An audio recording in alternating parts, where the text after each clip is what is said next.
आवंटित था 2024-25 में, वो बजट था 58,900 करोड़ रुपया। और इस बार कितना बढ़ाया गया है जिसका अंदाज आपको नहीं होगा कि 2025 से 26 में इसको बढ़ाकर चुनावी साल है तब 59,000 करोड़ किया गया है, यानी कि मात्र 100 करोड़ रुपया का आवंटन अतिरिक्त किया गया है, मात्र 100 करोड़ रुपया। लेकिन बिहार की चर्चा सदन में बार बार करी गई। 100 करोड़ कब? तब जबकि बिहार में 11 लंबित रेल परियोजना है और उस रेल परियोजना के लिए भी उसी में से 1100 करोड़ रुपया दिया गया है, यानी कि पिछले बार तो हजार रुपया देकर उसको जीवित रखा गया था। इस 59,000 करोड़ में से 1100 करोड़ रुपया रेलवे को देकर और बजट घटा दिया गया। हम कृषि की बात करते हैं, मुझे अच्छा लगा कि आप मखाना बोर्ड की बात किए, लेकिन पटना के बगल में ही जहां से गृह राज्य मंत्री है हाजीपुर से, वहां तक केला है। केला बोर्ड की बात यानी कि बनाना बोर्ड की बात क्यों नहीं किया? आप मुजफ्फरपुर में चले जाएंगे तो लीची प्रोसेसिंग योजना तो है, काम चल रहा है, लेकिन आप लीची बोर्ड की बात क्यों नहीं किए? क्योंकि इसमें इनको वोट दिखाई नहीं देता है। अगर मखाना से 25,000 किसानों का लाभ होता है तो मैं मानता हूं कि अगर बनाना बोर्ड बने और लीची बोर्ड बने तो कम से कम 10 लाख किसान इससे लाभान्वित होंगे। हम दूसरी ओर जाते हैं। यहाँ 19 और 20 साल से नीतीश कुमार जी मुख्यमंत्री हैं। कुछ दिन मेरे साथ भी रहे, लेकिन लगातार वो भाजपा के साथ हैं। आप आज भी देखेंगे, क्योंकि हम सब इसमें बिहार के हैं, कि आपका किसानी पानी पे आधारित है। क्या हमारे हर खेत को पानी उपलब्ध हुआ है 20 साल में? हम 90 की बात करते हैं, हम 95 तक की बात करते हैं, हम 2005 तक की भी बात करें कि 2005 में जो स्टेट ट्यूबवेल, जो सरकारी नलकूप से पानी खेतों में जाता था, वो नीतीश कार्यकाल में बंद हो गया। तो जब खेतों में पानी सीधे नहीं जाएगा तो हमारा लागत बढ़ेगा और आमदनी घटेगी। तो इसके लिए सरकार के पास कोई रोड मैप नहीं है कि किसानों को मुफ्त और सस्ती पानी और बिजली हम कैसे दें।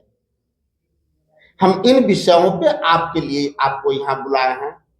किसानों पे जो लोन है, यहाँ बिहार में भी किसान और महाराष्ट्र की तरह आत्महत्या करने लगे हैं, उनको ऋण मुक्त करने के लिए हम क्या योजना लाए हैं? कोई योजना नहीं है। आप समझ सकते हैं कि पिछले बार 59,900 करोड़ रुपया था, तो इस बार 60,000 करोड़ यानी कि 100 करोड़ बढ़ाया गया। रेलवे में किसी क्षेत्र में आप चले जाएं, चाहे जो दरभंगा से लेकर रक्सौल तक दोहरीकरण करना हो, सीतामढ़ी, शिवहर और मोतिहारी, नई रेल लाइन की बात पिछले 15 साल से हो रही है। 15 साल पहले उसका सर्वे हुआ था, लेकिन आज तक उस पर कोई राशि आवंटित नहीं की गई थी। तो सरकार का ये बजट सिर्फ ढिढोरा है, और ढिढोरा इसलिए कि जिस प्रकार से आदरणीय नरेंद्र मोदी जी ने 2015 में आरा के मैदान में बिहार की बोली 125 करोड़ रुपया लगाया था, 1.25 लाख करोड़ रुपया, और उसके बाद नीतीश कुमार जी हर एक दिन अखबार के विज्ञापन से यानी कि सरकारी विज्ञापन से बताते थे कि नहीं, नरेंद्र मोदी जी झूठ बोलते हैं, मात्र 17,000 करोड़ रुपया वो दिए हैं, बाकी उतना पूरा नहीं है। मैं उसी प्रकार से कह रहा हूं कि इस बार जो बिहार को आवंटित राशि 60,000 करोड़ रुपया है, उसके बारे में भी सरकार विज्ञापन के माध्यम से बताएगी। सरकार यानी कि भारत सरकार बिहार को बजट में ठगा है। भले ही नीतीश कुमार नहीं बता पाए, लेकिन जब नीतीश कुमार की सरकार जाएगी, अगली बार हमारी सरकार आएगी, तो जरूर हम इसको विषयवार और विभागवार हम बताएंगे आपको कि इस बार भी बिहार को पूर्ण रूपेण ठगा गया है।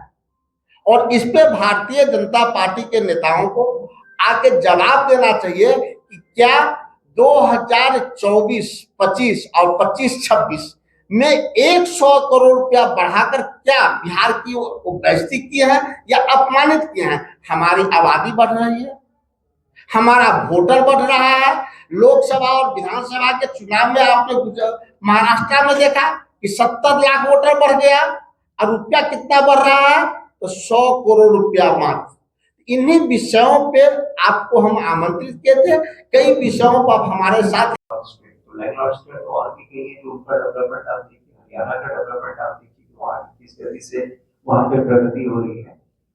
तो हम लोगों का संक्षेप में ये कहना है कि बजट तभी कारगर होगा जब उसका आवंटन के साथ साथ क्रियान्वयन भी सही। अगर हम एक तो पहले बजट की घोषणा हुई, उस पर डिटेलिंग नहीं है, ये भी महत्वपूर्ण चीज है कि आपने बजट की बात करते हैं, उस पर डिटेलिंग नहीं है कि कितना पैसा कब कब कहाँ कैसे देंगे, ये कर दिया कि हम ये करेंगे। वैसे तो होगा नहीं, जनता को आश्वासन सिर्फ दे रहे हैं, जुमले की बात जो हम लोग करते हैं, तो आज भी पूरे बजट में सिर्फ जुमला ही जुमला दिखेगा, धरातल पे नहीं आया है, लाने की संभावना है। धन्यवाद।